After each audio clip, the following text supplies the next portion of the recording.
อ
show you so this game we call spin the wheel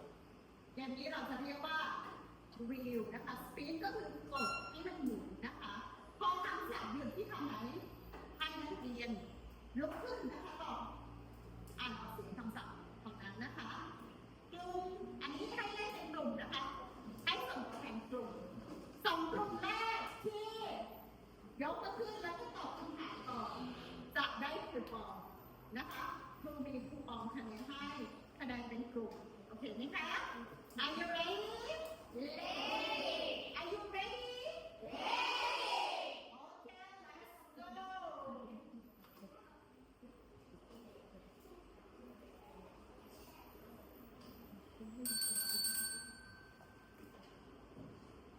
The word is okay. You go first. What? Down. Down. Down. Down. Can you do this? Let's go for that. เบรกให้เลยค่ะเบรกhow about this? You? Okay. Down. Very good. Group 3 and group 4 get 1 point. อันนี้เป็นคะแนนกลุ่มนะคะยกถึงตาค่ะเป็นสีได้1 แพ้นะคะลูกต้องสู้ไหมคะลูกวันสู้ไหมไม่ลูกโชว์สู้ไหมไม่สู้นะคะเด็กค่ะต่อไป one two three what is this one two stop okay first 1 and 2เอา2 กลุ่มแรกนะคะเอา2 กลุ่มแรกก่อนนะคะ sheep Sheep. very good group 2 get 1 point and group 4 get another point group 1 เป็นยังคะ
Do you have color pencil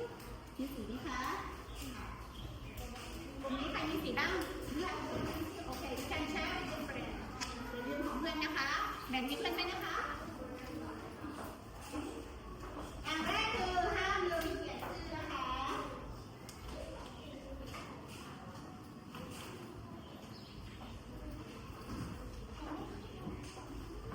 Don't forget to write your name.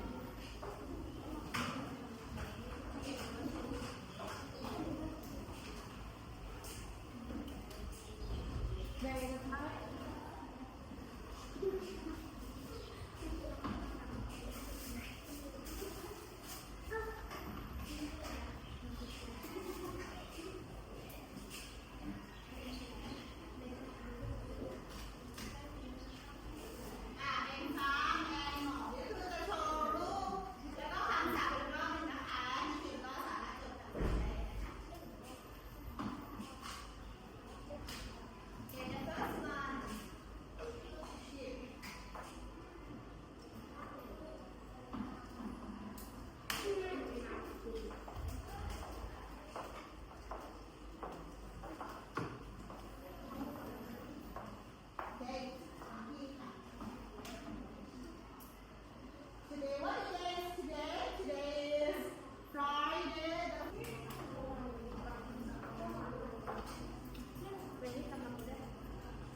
You can do as your homework ใครที่ยังไม่เสร็จนะคะนักเรียนสามารถทำเป็นการบ้านได้นะคะ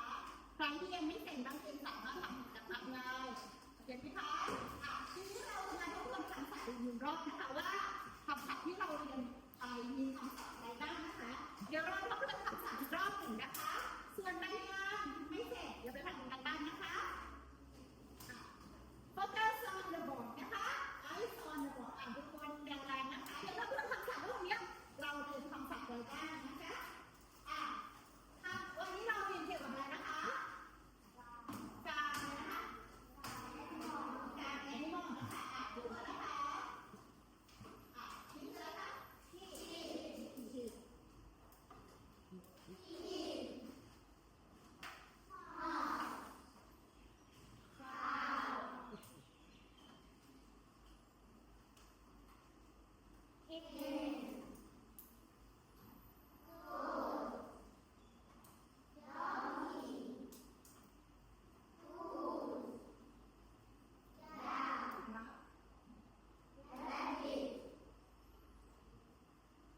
rabbit ใช่ไหมคะทีนี้คำศัพท์เกี่ยวกับอันนี้มากนักเรียนได้เรียนไปแล้วจำไปแล้วค่ะต่อไปถ้าเราเรียนคำถามประโยคนะคะเราจะใช้คำถามอะไรนะคะเราจะใช้คำถามว่า เวลาตอบค่ะ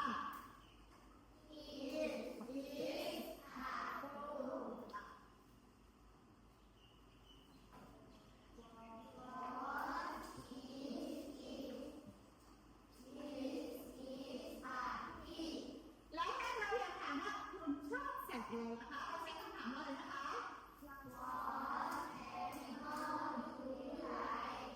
เวลาเราตอบค่ะ One more sentence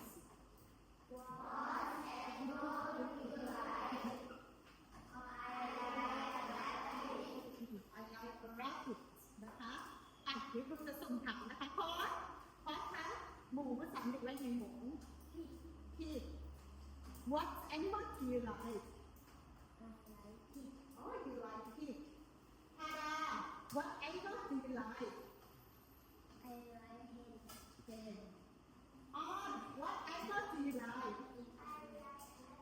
You like rabbit. Fine. What animal do you like? You like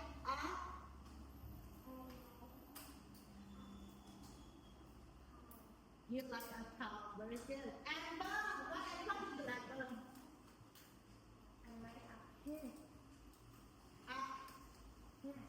Hen หรือเปล่าคะนี่ไก่สีขาว hen hen hen hen What animal do you like นะคะ What animal do you like You like hen Very good อันนี้เป็นคำศัพท์เกี่ยวกับ farm animal นะคะนักเรียนเรียนประโยคไปแล้วเรียนคำศัพท์ไปแล้วนักเรียนสามารถไปใช้กับ